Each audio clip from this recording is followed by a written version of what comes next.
سأجعل لك نظام الكون يتغير. فقال بسم الله الرحمن الرحيم سبحان الذي أسرى بعبده ليلا. وحين تستهل الصورة بكلمة سبحان، وسبحان علم على التنزيه، سبحان يعني تنزيه لله، والتنزيه معناها ايه؟ يعني ان ترفعه عن الحق سبحانه وتعالى ان يكون له مثيل في البشر، لا ذاتا فلا ذات مثل ذاته، ولا صفات فلا صفات مثل صفاته، ولا فعل فلا فعل مثل فعله. يبقى سبحان معناها تنزيه مطلق لله. عن ايه؟ تنزهه عن ايه؟ عن ان يكون له شبيه فيما خلق، لا في الذات ولا في الصفات ولا في الافعال. فاذا قال لك الله موجود وانت موجود، قل ولكن وجود الله غير وجودي، لان وجودي عن عدم وليس ذاتيا فيه، ووجوده لا عن عدم وهو ذاتي فيه. يبقى ذاته مش زي الذوات. وصفت له سمع ولك سمع، ولكن سمعه ليس نزه سمع الله عن سمعك، لأنك تسمع بأذن وبوسائل مش عارف ايه وهو لا يسمع كذلك. ونزهه أيضا في الفعل، فإذا قال الله فعل ذلك فلا تأخذه بمقاييس فعلك، ولكن خذه بمقاييس مين؟ أنه سبحانه منزه أن يشبه فعلك فعله أو فعله فعلك. إذن كلمة سبحان جاءت هنا تدل على أن ما يأتي بعدها أمر خارج عن نطاق قدرات البشر. فإذا ما سمعته إياك أن تقول وكيف يحدث هذا؟ قل نزه الله في فعله أن يكون كفعلك. فإذا قال أنه أسرى الله بمحمد من مكة إلى بيت المقدس في ليله مع أنهم يضربون إليها أكباد الإبل شهرا، اوعى تقول إزاي دي حصلت. ليه؟ لأن فعل الله ليس كفعله، والله لم يقل سرى محمد من مكة إلى بيت المقدس، وإنما أسرى الله به من مكة، فالفعل ليس لمحمد ولكنه لمن؟ لله. وما دام لله يبقى اوعى تحكم الزمن بقى، اوعى تحكم الزمن. يبقى كلمة سبحانه جاي في ايه؟ جاي في وضعه. وإذا ما استهلل كلمة سبحان تجدها في الأشياء اللي العقول تقف فيه. سبحان الذي خلق الأزواج كلها مما تنبت الأرض ومن أنفسهم ومما لا يعلمون. الأزواج قال لك الزوجين اللي هيجي منهم التكاثر. أم قال لك هو التكاثر؟ قال لك ايه التكاثر بيجي بالزوجية. في ايه؟ في أنفسكم بنتجوز عشان نجيب ولاد، وفي النبات بنعمل ايه؟ بنلقح الأنثى من الشجر بالذكر، ومما لا نعلم طلعت لنا الكهرباء سالب وايه وموجب، وفي برضه في الذره كذا. الله. يبقى كل حاجه فيها زوجين، ومن كل شيء خلقنا زوجين. سبحان الذي خلق الازواج كلها. ام قال لك ايوه، لان خلقه الازواج ده كونك تجيب زوجين وصالحين على ان يتكاثروا الاثنين منهم كده ويطلعوا ويكبروا ومش عارف ايه. طب ما احنا قلنا زمان ان الصانع من ايه؟ يصنع كوبايات، فطلع شيء من عدم. كنا بنشرب كده ولا بنشرب في كوس صفيح ولا في كوس فخار، وبعدين عملنا ايه؟ بنور او كريستال او حاجه. قال لك ايه؟ انما لما نعمل كوبايه تجمد على انها كوبايه، مش بنعملها صغننه كده ونخليها تكبر زي ما عملها الصانع تفضل زي ما. وما بنعملش كوبايه ذكر وكوبايه انتاي ونقول لهم والله هنسيبكم لبعض وطلعوا لنا كوبايات. اذا فكلمه سبحان لا يأتي بعدها إلا شيء العقل يقف فيه. فسبحان الله حين تمسون وحين تصبحون. تمسون إيه؟ ما كانت الدنيا منورة وحلمة كده، وبعدين تيجي ضلمة كده تبقى ضلمة إيه، وبعدين كانت ضلمة وبعدين تبقى إيه؟ الصبح إيه؟ فسبحان الله. إذا كل شيء له إيه؟ تقول عليه إيه؟ سبحان. سبحان الذي سخر لنا هذا وما كنا له مقرنين. كل شيء عجيب تقول إيه؟ تنزيها لله. احنا ما كناش رابطين الحيوانات دي جايه لنا كده. سبحان الله. وبعدين تذلل لنا، ويجي الجمل ينخ كده علشان ايه؟ يركب، والولد الصغير كده يجر الجمل ويحمله الحمل ويقول له ايه يقف، والمش عارف ايه. الله، ايه الحكايه دي؟ تبقى دي التسخير من مين؟ وقلنا زمان عشان تعرف الفرق اهو الجمل اهو الصبي يعمل فيه كده، وقلنا البرغوث الصغير يجي يقرقك كده بالليل وما تعرفش تمسكه اقعد كده اهو. انما شوف يعمل فيك ايه، ما ذللوش ربنا ليك يا اخي. ولذلك يقول فذللناها، لو لم يذللها ما استطعت ان ايه انك انت تخليها في ايه في خدمه. فسبحان كل حاجه تقول ايه سبحان. ولذلك وردت سبحان في القران كله في الاشياء العجيبه. ساعه ما تسمعها من الله قول سبحان، ده تنزيه، ده ما حدش يقدر عليها الا هو. طب ولكن استهلال الصور به في فرق بين وجودها في طيات الصور ووجودها في استهلالات الصور. سبحان الذي أسرى بعبده أول صورة، يبقى كل اللي هيجي بعدها من جنس ما يقف فيه العقل ونقول له لا ما. طيب وبعدين أدي سبحان، وسبحان دي اسم، والاسم يدل على الثبوت ويدل على الدوام، فكأن تنزيه الله موجود قبل أن يوجد من ينزهه. الله شيء ثابت لله، يبقى التنزيه ثابت لله قبل مين؟ قبل ان توجد حضرتك يا من تنزه الله. زي ما نقول الخالق البارئ المصور، هو خالق قبل ان يخلق، ما شاء الله، لانه ما خلقش الا وصفه الخلق فيه. امال خلق ازاي؟ يبقى لازم كان خالق. تيجي تقول مثلا فلان شاعر، هو شاعر لانه قال القصيده دي؟ طب ده قال القصيده دي لانه ايه؟ لانه شاعر. يبقى إذن سبحان يعني تنزيه الله ثابت له وإن لم يوجد المنزه. طب وإذا وجد المنزه يبتدي ما دام يقول كده سبحان الله وهي ثابته يبقى يسبح.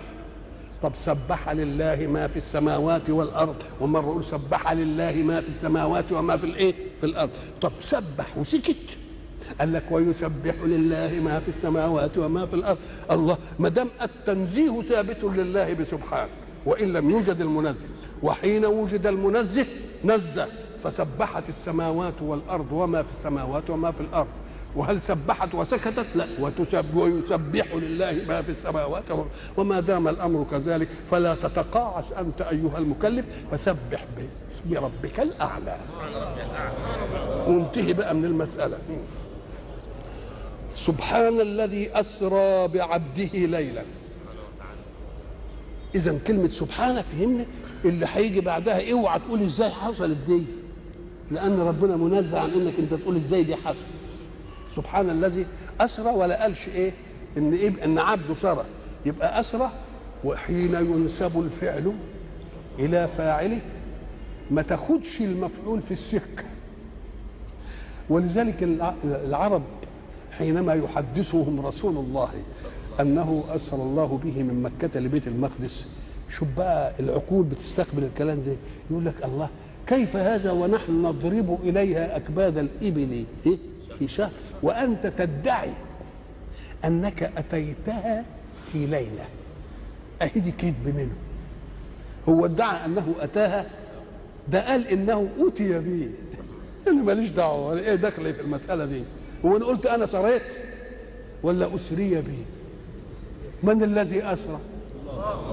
يبقى خد الفعل بقى، ما تاخدوش شبيه فعلك، خد الفعل بالنسبة لمين؟ السرعة معناه السير، قطع مسافة، واحنا نعرف ان قطع المسافات يأخذ من الزمن على قدر عكس قوتك. ان كانت قوتك كبيرة ياخد زمن ايه؟ مش كده؟ طب وان كانت قوتك اقل ياخد زمن. اذا الزمن في قطع المسافات يتناسب تناسبا عكسيا، فان قويت القوه قل الزمن. هنقول ايه؟ سنذهب الى الاسكندريه ماشيين، نبقى نقعد لنا 3-4 ايام. هنذهب الى الاسكندريه على حمار، هنذهب الى الاسكندريه على جواد، هنذهب الى الاسكندريه على سياره، هنذهب الى الاسكندريه في طياره، هنذهب الى الاسكندريه في صاروخ. الزمن في ايها اقل؟ الله. اذا كل القوه ما تزيد الزمن ايه؟ يقل. ما تقولش بقى انك ازاي راح محمد من مكه الى بيت المقدس في ليله، لان من الذي اسرى؟ طب اذا نسب الفعل الى قوه القوى وهو الله، ايوجد زمن؟ لا يوجد زمن. نعم. تقول له طب ما دام ما يوجدش زمن ليه ما جاتش لمحه وبلاش ليله دي؟ تقول له لا، لان في فرق بين قطع المسافه، ودي اللي عملها مين؟ قانون الله اسرى الله به، وبين مراء تعرض لها محمد في الطريق فرأى وكلم وشاف ده وعمل ده. فاللي كان الزمن ايه؟ ما فعله محمد في هذه الايه؟ في هذه الايه؟ الاشياء. واحنا قلنا انك حين تنسب الفعل الى فاعله يجب ان تعطيه من الزمن على قدر قوه الفاعل. وضربنا مثل قلنا اننا هنجيب طفل ونقول له يا طفل انقل لنا العلبه ده اهي من هنا اهو لهنا. يعمل ايه الطفل؟ يجي ياخدها بايده كده ويمشي كده الى ان ياتي هنا. طب انا هنقلها اهي. ايها اقل زمنا؟ يبقى اذا الزمن تناسب مع القوه تناسب ايه؟ عكسي. وما دام ربنا هو اللي اسرى يبقى يعوز زمن؟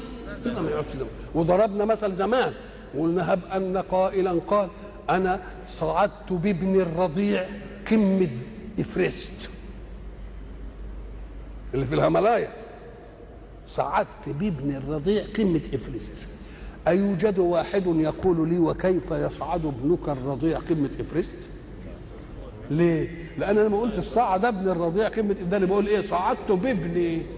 فالمساله فين؟ المساله عندنا، وربنا يقول اسرى بعبده. يبقى عايز تحيل المساله وتقول لا ما ينفعش، تبقى تقولها لمين؟ بالنسبه لله. بالنسبه لمين؟ لله. طب وايه الحكايه دي؟ ازاي فاتت عليهم الحكايه دي؟ قال لك ده فاتت عليهم عشان ترد لنا رد جميل على ما يمكن ان يشاع في العصور المتاخره، او ان يشاع في العقول الضيقه، او في الايمانيه السطحيه، حين يقول ده الاسراء كان في المنام ده الاسراء كان بالروح. لان لو الاسراء في المنام وهو قال لهم انا شفت في الرؤيا ان انا رحت بيت المقدس، اكانوا يكذبونه؟ وهل تكذب الرؤى؟ طب بروحي وجسمي فضل اكانوا يكذبونه؟ روحي سبحت كده وشفت، اكانوا يكذبونه؟ اذا تكذيبهم له وقولهم انت بتدعي انك اتيتها في ليله واحنا بننظر الى اكباد الابل شهر، يبقى دليل على انه ايه؟ على ان الاسراء كان بالايه؟ فكأن موقفهم التكذيبي نفعنا احنا ايه؟ نفعنا الايه؟ الآن في انه كان سرى بايه؟ بروحه وبايه؟ وبجسده. ولذلك قال اسرى بعبده، والعبد مدلوله ايه؟ القلب، الروح والجسد، ولا بتطلق على الروح؟ طب اشمعنى جاب الصفه دي بكلمه عبده؟ دي عبده. أم قال لك خرق النواميس من الله، في قانون للناس عامة وفي خرق ناموس للخاصة عشان معجزات. قال لك وخرق النواميس دي يأتي بتميزات في الأشياء. إذا كلمة عبده هي حيثية الإسراء، أسرى به لأنه إيه؟ عبده. وما دام عبده يبقى أخلص في العبودية، يبقى نديله حاجات ما نديلهاش مين؟ الله. إذن العبودية جابت عطاء. العبودية جابت إيه؟ جابت عطاء. طب ده العبودية دي أمر مكروه والاستعباد ومش عارف إيه والكلام اللي بنسمعه دي، يقول لك لا، هي في البشر نقيصة ومذلة. ليه؟ لأن عبد البشر للبشر السيد يأخذ خير عبده. تبقى مذمومة ولا مش مذمومة؟ ولكن العبودية لله يأخذ العبد خير الله. ما شاء الله. تبقى العبودية شرف ولا مش شرف؟ كل ما يزداد عبد. ولذلك ايه؟ ربنا ما يجيبش العبودية دي الا ايه؟ الا في الموقف ان هو الايه؟ سبحان الذي اسرى بعبده. يبقى الخصوصية دي جايه لمين؟ لانه ايه؟ وانه لما قام عبد الله يدعوه، عبد الله يدعوه الله. يبقى اذا ايه معنى كلمة عبد دي لمين؟ شوفوا عبد لمين؟ فإن كان عبد لبشر يبقى فيها ذلة، إنما عبد لله يستفيد من العبد يستفيد خير سيده، ولكن الثاني السيد يستفيد خير بيت، خير عبده. حسب نفسي عزا، شوف، حسب نفسي عزا بأني عبده. بقى عزتك انك تبقى عبده. والايه؟ حسب نفسي عزا بأني ايه؟ عبده. يحتفي بي بلا مواعيد ربه. انا عايز اقابل ربنا في اي وقت اول بقى اتوضى كده واقول الله اكبر بقيت في معيه ربي، وانا اللي انصرف اقول السلام عليكم ورحمه الله السلام عليكم. يبقى الميعاد والانصراف بتاع مين؟ واكلمه في اي شيء. ولذلك قلنا قارنوا بين عبوديه البشر للبشر وبين عبوديه الخلق للخالق. عبوديه البشر للبشر، انا عايز اقابل عظيم من العظماء، ابعت اقول له والله انا نفسي اقابلك، يا يوافق يا ما يوافقش. طب ونوافق هو اللي يحدد له الزمان ويحدد له ايه المكان ويحدد له المده ويحدد له الموضوع هتتكلم في ايه. لكن انا لما بروح لربنا انا اللي بحدد الزمان واحدد المكان واحدد المده واحدد الموضوع اللي عايز اتكلم بربنا فيه. يبقى دي عز ولا مش عز بقى؟ حسب نفسي عزا باني ايه عبد يحتفي بي بلا مواعيد ربه. هو في قدسه الاعز، ولكن انا القى متى واين احبه في الوقت اللي انا عايز اقابل فيه ربي يعني، وانا اللي انصرف. ولذلك خلق رسول الله صلى الله عليه وسلم هو متخلق باخلاق ربه. لما واحد يسلم عليه ويقابله لا ينزع رسول الله يده ممن يضع يده في يده الا ان يكون صاحبه هو الذي ينزعها. يفضل ايد النبي في ايده كده لحد هو ما يسيب ايده، انما النبي ما يشدهاش منه. خلق الله هكذا كذلك تفضل في حضره ربك ما شئت ان تكون. انت اللي تنهي المقابله، مش البشر اللي ينهي الايه المقابله. سبحان الذي اسرى بعبده ليلا. طب ما هو الاسراء والسرى ده ما يكونش الا ليل. أم قال لك ده بده يأكدها. ليه؟ أم قال لك لأن واحد يمكن يقول إيه طب ما كانش بالنهار ليه؟ أم قال لك لتظل المعجزة غيبا يؤمن به من يصدق رسول الله. إنما النهار يبقى الناس شافوه رايح وشافوه جاي، تبقى مسألة حسية، تبقى أين إيمان الغيب هنا؟ إنما في الليل كده المستور ده عشان لما يحدث نشوف اللي مؤمن يصدق. ولذلك لما أبو جهل سمع الحكايه دي فراح بقى طار بقى على المسجد يقول صاحبكم حدث انه مشي من مكه لبيت المقدس. فواحد يوضع ايده على راسه وواحد يتعجب ويقلبه وواحد يرتد يقول ان كان قال كده خلاص ما احنا مش متبعينه. الله اذا صنعها الله محكا ليقين الايمان حتى لا يبقى مع رسول الله ايه الا اللي عنده ايه، لانهم هيحملوا دعوه ودعوه كبيره ما يجيش فيها قش، لازم يجي فيها ناس ايه. ولذلك شوف ايمان الصديق يقول ان كان قال فقد صدق. يبقى اذا عمدته في المساله ان يقول. قالوا له بقى تصدقه؟ قال انا بصدقه في ابعد من هذا، انا بصدقه في خبر السماء بينزل عليه الواحد، ما دام صدقته بيه هكذبه ايه؟ هكذبه في دي. يبقى اذا جعله الله. ولذلك يقول الحق وما جعلنا الرؤيا التي اريناك الا فتنه للناس. برضه دي دليل على انها ما هيش مناما. ليه؟ لان لما واحد يحدثك ان هو طار وخدوه في طياره ولا في صاروخ ودوه امريكا ولففوه على هاواي وطلع من هاواي راح مش عارف اليابان وطلع من اليابان ويحدثك برؤيه، انت تكذبه في دي؟ ما تكذبوش، ما تبقاش فتنه. يبقى وما جعلنا الرؤيا التي اريناك الا فتنه للناس ولا تكون فتنه الا اذا كانت حقيقه، لانها لو كانت رؤيا ما يبقاش فيها فتنه، الناس ما تختلفش فيها. طب امال قال رؤيا ليه ولا قالش رؤيه؟ لان راى رؤيه يعني بصريه وراى رؤيا يعني مناميه. قال لك لانها لما كانت عجيبه من العجائب صارت كانها ايه؟ كانها رؤيا. والاحاديث التي وردت في اثبات مساله الاسراء أحاديث كثيرة، العلماء لهم فيها كلام، بلغت 20 حديث أو أكثر من 20 حديث تكلموا عنها. فبعضهم قال إنها بالروح، بعضهم قال لا بالروح والجسد، وبعضهم قال لا ده منام، وبعضهم قال ده يقظ، وبعضهم قال ده من المسجد الحرام، وبعضهم قال من الإيه؟ من بيت أم هانئ. روايات. نقول له خد بالك بقى، يجب أنك أنت ما بنكذبش رواية من دول. ليه؟ قال لك لأن عندنا ان رسول الله صلى الله عليه وسلم، خدوا بالكم من دي قوي عشان هترد على اشياء كثيره.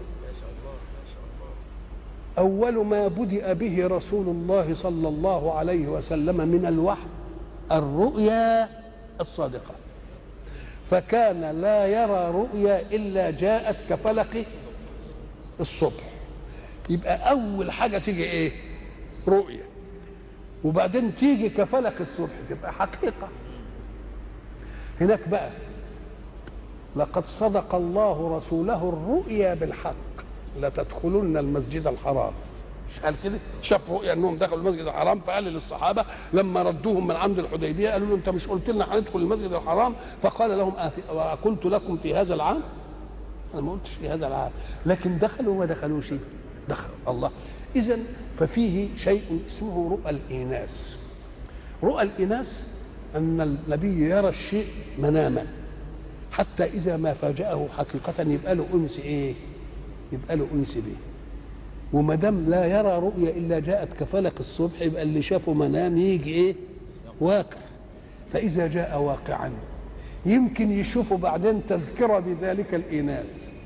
يبقى اذا اللي قال برؤى مناميه نقول له رؤى الإيناس اولا، ورؤى التذكير بالنعمه ثانيا، وواقع الحادث ثالثا. ما شاء الله. وواقع الحادث. ولذلك نطلع من كل ايه؟ من كل خلاف. اللي يقول لك باللي مش عارف يقول له لا، فيه رؤى لا يرى رؤيا الا جاءت كفلق. ما دام يرى رؤيا تبقى مناميه، وبعدين تجيء كفلق الصبح تبقى ايه؟ واقع. طيب يبقى اذا لو قال لك ده شاف في الرؤيا وحدث في الرؤيا نقوم نقول له دي رؤيه الإيناس للحدث الذي ايه؟ يجيء كفلق الصبح بعد، وبعدين جاء واقعا كفلق الصبح، وبعدين بعد ما انتهى يقوم في الشدائد والاهوال كل ما الشدائد تشتد يقوم يريه الله ما حدث له عشان يبين له حفاوه السماء وحفاوه الايه؟ الكون كله به، عشان ايه؟ يتحمل ما يلاقيه من العنة ومن الايه؟ الايذاء. وبذلك نخرج من الخلافات ولا يبقى فيه خلاف ولا يقولوا صدق. يقول لك منام صدق. طب واحد يقول من عند ام هانئ وواحد يقول عندي من المسجد، نقول والله من كانت رؤيه تبقى الرؤيه مره تجي له وهو نايم عند ام هانئ، ومره تجي له رؤيه في المسجد، ومره تكون الحقيقه في الايه؟ وهو في المسجد. ثم قال بيت ام هانئ يجب ان تعرفوه. بيت ام هانئ كان لصق بالمطاف من المسجد، والمسجد يبقى الحته اللي بيطوفوا فيها ايه؟ كلهم. يبقى اذا ما فيش فيه ايه؟